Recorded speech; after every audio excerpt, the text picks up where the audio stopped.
Hello, welcome to The Honest Wargamer. I'm your host, Rob. This is the Age of Sigmar Stat Center, where we look at the event results from events at the weekend. Now, I have been both in America and ill, so I think I've missed 2 weekends worth of GTs. I might get back to them, but post-Battle Scroll, there haven't been some massive changes to those things. So I don't know, but maybe I will. But that's why you haven't seen the stats show uploaded for a couple of days, or a couple of weeks, sorry. Ill, and then also being in America. So I apologize about both those two things. This week was actually quite a quiet week where we've only got 3 events on the calendar. Now, there's probably a very solid reason for that, and that's because next weekend in Austria is the Age of Sigmar World Team Championships, where teams of 8 players battle it out from from several different nations to battle it out to become the World Team Champions. The past 2 years running, Denmark have been the world team champions, being able to fend off some of the other likely champions. For instance, France, England, Sweden, always in with a really solid shot. There was also some surprises last year as well, with Australia, as an example, doing particularly well and definitely one to watch out for. So this weekend's results are not particularly busy, with only 3 event results, or 3 events worth of results to talk about. However, one of the things that we can quickly talk about here is we can talk about the factions that are going to the Age of Sigmar World Team Championships. Now, someone might do a list review. I have previously done list reviews for World Team Championships. However, they take hours, like dozens of hours in some cases, to do. So I won't be doing them. But there are some interesting lists here. The big thing to take away is that Stormcast Eternals, there are 26 teams, and there are 26 Stormcast Eternals lists. So even with the Battle Scroll update, because this will be using the new Battle Scroll, Stormcast Eternals is definitely very effective. Flesh-Eater Courts, even post-Battle Scroll, still with 21 out of 26 teams taking them. And I just have run an event, spoilers, we'll talk about later, where Flesh-Eater Court still did win an event. So they're still very good post the Battle Scroll, still super effective. Slaves of Darkness, it's quite surprising that they are only 17 of the results.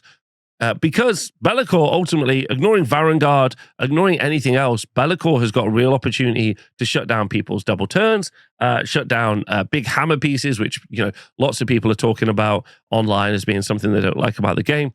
Be'lakor's got the option to shut that down, but Be'lakor is only taken 17 times. I assume there's a 100% pick rate for Be'lakor there. Seraphon, 12, which is quite interesting. The Croak Bombs are pretty good, strong magic army, so 12, but only half. Cities of Sigmar, 12 is very interesting, very, very interesting. I'm sure that's going to be a bunch of edgy, weird picks. Callous and Toll probably is in there as well. Don't forget, you aren't able to use the same war scrolls across all 8 of the teams. So like Manifestation is going to be interesting. There's going to be some really fun stuff. Then you got Maggotkin of Nurgle. Silver, which I'm not surprised by. They're really good. Flies are really cheap right now. I wouldn't be surprised if there's at least one list that's got a lot of flies in. Sylvaneth, also just a really solid army. They're a bit of a player's army, but they can score well. Don't forget also, because the way you win the World Team Championships is when you play against your opponent, depending on how many points you beat your opponent by, is what is a differential, and then you'll get more or less points for your team. So your individual score only matters in how much you can spread the differential by. And how much you can spread the differential by means you'll get more or less points for your team. So in some cases, you're not even picking armies that are going to win. You're picking armies that will just get a certain amount of points pretty much guaranteed over the course of a game, so that you can give some points to your team, because the way your team wins a round, or generally gets points, because at the end of the event, it's the team with the most points from each round. So I play a game, let's say I get 12 points out of my game. That means 12 points goes towards my team, which goes towards our total at the end of the event. So it could be really important getting 12 points over getting 10 points from the differential. So that means the list building and everything around it is really geared towards just scoring. Everything just has to score. You don't have to fight. You don't have to kill. Obviously, those are good ways of stopping your opponent scoring. So it's all about scoring. Blades of Khorne, also in here as well. Lumineth Realm Lords, 11 and 10. So I'm not surprised to see either of those. Blades of Khorne have got some real good opportunities especially post-battle scroll. And I think a lot of people are catching on. Blood Warriors, Wrathmongers, even Bloodthirsters are really excellent. LRL is still just a solid army. Disciples of Tzeentch, talking about scoring, they just score. Then you got Sons of Behemoth, they just score. I'm surprised that they are only at 10 and aren't in the 20s kind of section. Skaven is 9. Ossiarch Bone Reapers is 9. Idoneth Deepkin 9. Gloomspite Gitz is 9. Iron Jaws is 7. Beast of Chaos is 6. Ogre Tribes 5. Daughters of Cain. Then you got Soulblight Gravelords, He Knights, Fire Slayers, Kharadron Overlords, and Nighthaunt. And the only army that is not on play or in play is our good friends, the Cruel Boys. So quite an interesting distribution. We have seen events where this is much more every army. Like some armies are just picked multiple times. Like Seraphon with an almost 100% pick rate. Stormcast, not so much. So we have seen a less diverse meta, which I think a lot of people are going to say makes this a much more interesting worlds in the future, like coming up in the event that's coming up. It also means that like the list diversity, but also the game diversity is better as well. So I think a lot of people will use this as really good kind of evidence or a good talking point to talk about how they think the game is in a healthy and good place where there seems to be a variety of options. Also, it'll make the pairings more interesting. There's a bunch of really fun factors. So that is taking place this weekend. And next week, we'll try and cover whichever team does end up taking out the event. Because that'll be next Monday. Try and talk about which team took out the event and have a look at the lists. Our first event and biggest event this week is taking place in Canada. The Wet Coast GT 2025 has got 33 players battling it out to become the champs. Located at what I think is a pretty good location. It's in British Columbia. It's at this conference center, which was right next to like several hotels, while at the same time being right next to the bottle store, so get yourself some drinks and stuff. Seems like a good location, to be honest. Okay, so if we go and look at the results, we can see we've only got 150, and that is the famous, the unstoppable Matt Beasley with his Disciples of Tzeentch army. He was running a list called I'm going to come into your home and I'm going to leave my shoes on. He's using the Weird Flame Host, the Manifestation Laws, the Morbid Conjuration. Yes, Kairos, 2 reinforced unit of Blue Horrors and Brimstone Horrors, Flamers of Tzeentch, and then a Lord of Change, a Chaos Spawn, and 2 units of Pink Horrors. So Matt has been running Tzeentch for a very, very long time. And this is not too dissimilar to what we saw at the beginning of Age of Sigmar 4. And as we said, kind of leading up to Christmas, we were expecting to see Tzeentch get hit quite hard by the points updates to Horrors. And they kind of left off the more aggressive builds that we saw with Skyfires. Skyfires kind of went away with the changes that we saw to priority target. But with the Horrors, I think they've been slowly cooking and working really well. Now, Matt's an excellent player, obviously, but I think this is a really solid list that can keep doing work time and time again. And as we saw earlier, there's like 11 of the 26 teams at Worlds do think Tzeentch to give them some play. So if you are a Tzeentch fan, I would say that and this is like really trad Tzeentch, right? Kairos, a Lord of Change, Horrors, a Flamer. It's so classic. It's so start collecting Tzeentch that I think many people are going to have it. So it's a really fun build. It's a little bit, I saw it play over the weekend. Steve was playing here at the TSN, and I did say that playing Tzeentch can feel very defensive. You can feel like you're constantly being attacked because you're playing this clever defensive game, which is quite hard, like psychologically, to play over the course of a weekend. But if you're built to do it, it's a great list to do well with. Let's go look at the 4-1s. We can see we've got 2 Seraphon armies. First one being run by Brian Horton with a list called Unbench the Kench, Unclog the Frog, which is a Sunclaw Star Host using the Morbid Conjuration Seraphon army with Croak, reinforced unit of Croxigor, a small unit of Croxigor, a small unit of Croxigor Warp Spawned, and then a reinforced unit of Saurus Guard. Then a Skink Starseer, 2 Hunters of Haunchi with Starstone Bowlers and Pterodon Riders. Do AoE Mortals, score with the Bowlers, and fight with the Croxigor. It's simple, it's easy, but it does work really well. And thankfully, it's not too strong, still just hitting a 4-1.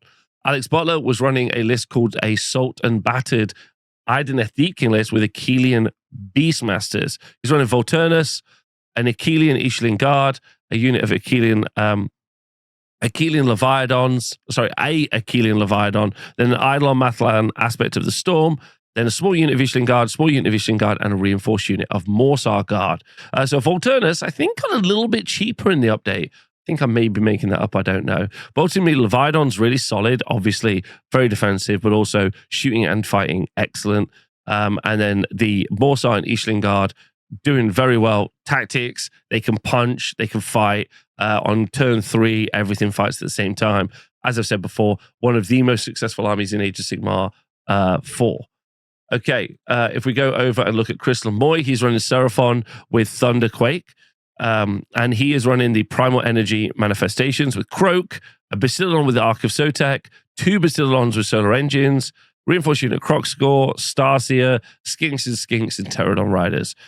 When you are playing with Croak in Seraphon, you're asking yourself, what is the win con for my army? Now, Croak is good at doing mortals, but he's especially good at doing mortals over 5 turns. So he's not necessarily something like that you would trade with. So let's say you're going to hit really, really hard with a combat unit, and that's going to kill X number of points of your enemy's army, maybe destabilizing them, making it so they can't keep scoring, but then eventually they die. That's fine, because they've done their job of pushing the enemy over the line in not being able to score. Croak's main job is to continuously apply mortal damage over the course of the turns as much as he can. And so keeping him alive is really important. And those 2-up armor save Bastillodons are a really effective way of doing something similar like to that. Crocscore is solid as well, obviously for fighting. And then you've got some little skinks for tactics and stuff. It's all about, don't forget, scoring points. Then lastly, we do have a Flesh Eat Corpse list by Curtis. He was running a list called Make Ghouls Cheaper, I Swear They Are Underpowered.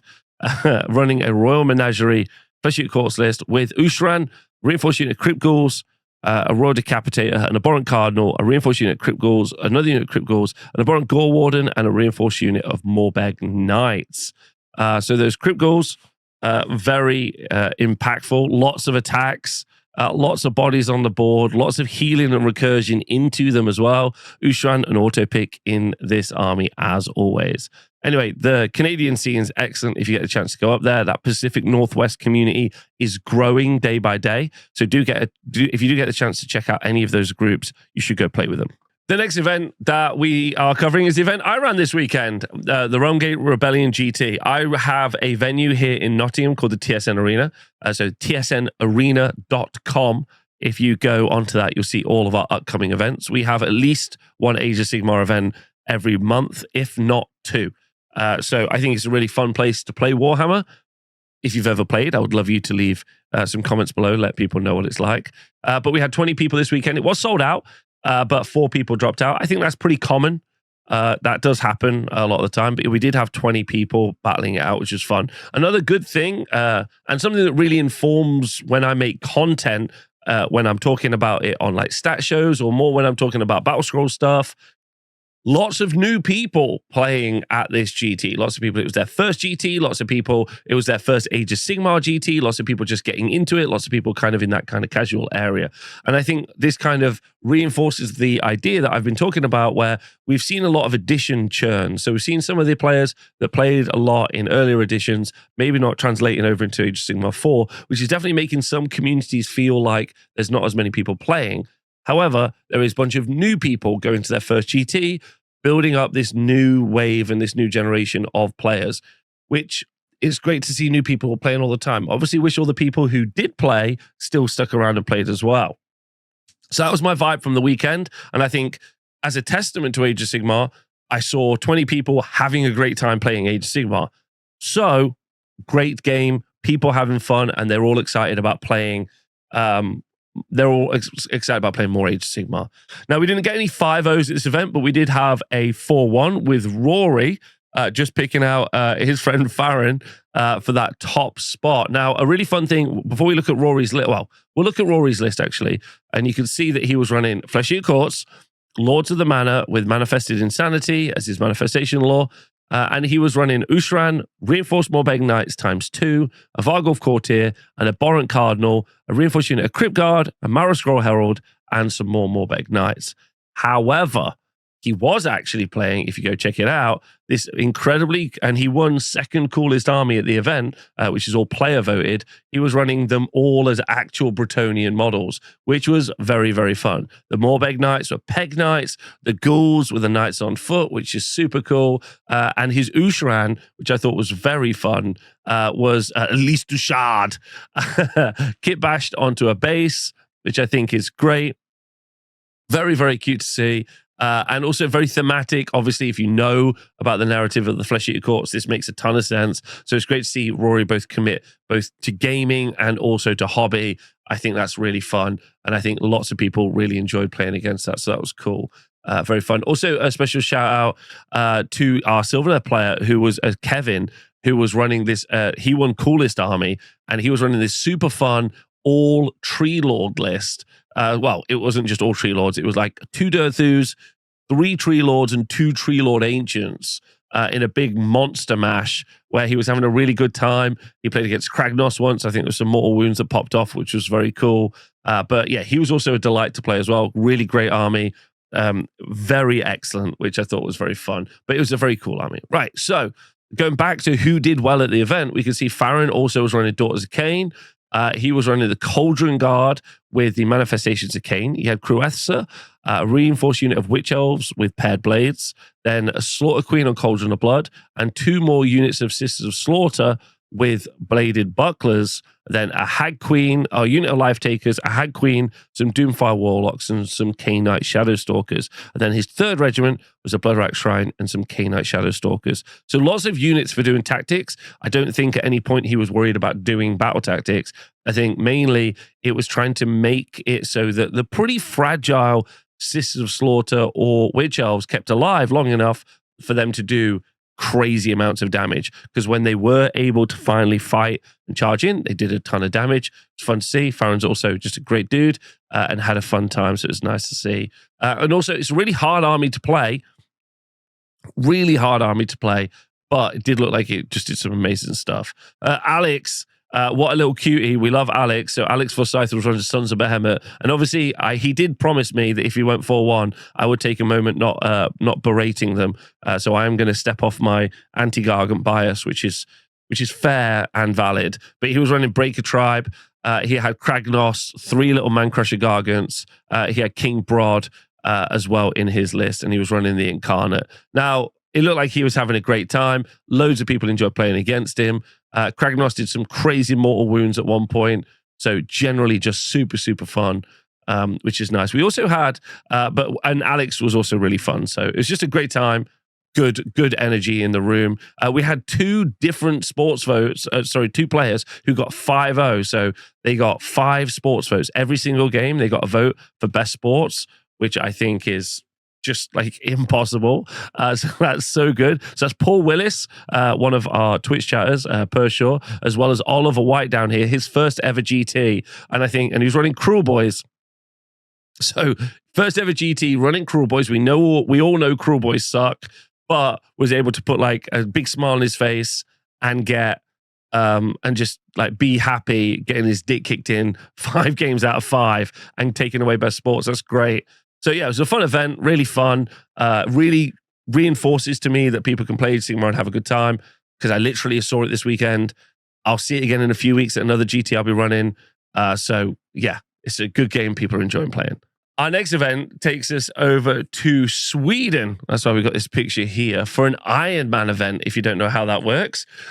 Just finished in Sweden. 8 Brave Souls finished this tournament of 5 games. It started at 9 o'clock in the morning. Thank you to Jesper for sending me this info. And finished at midnight at night. So 9 in the morning to midnight at night. 2.5 hour rounds on the schedule. Pretty tough. Here's our winner as well. Look at that. Shout out Wale. I'm going to say Wale. Very comfy footwear, I think, is important if you're going to play Warhammer for over 15 hours or up to 15 hours. I think that's quite important. Very powerful energy coming from that backdrop as well. If we go and look at the results, we can see that we only got 1-5-0 from the event. That is Wally, and he was running Maggotkin and Nurgle. He was running the Affliction Cyst, Lord of Afflictions, Puskil Blightlords, Lord Afflictions, Plague Drones, and Plague Drones. Now, this is an upcoming meta list that you are going to see in the future. We talked a lot, I made a Patreon video about it, where we talked about alpha pins and alpha pinning, effectively making it so your opponent can't score.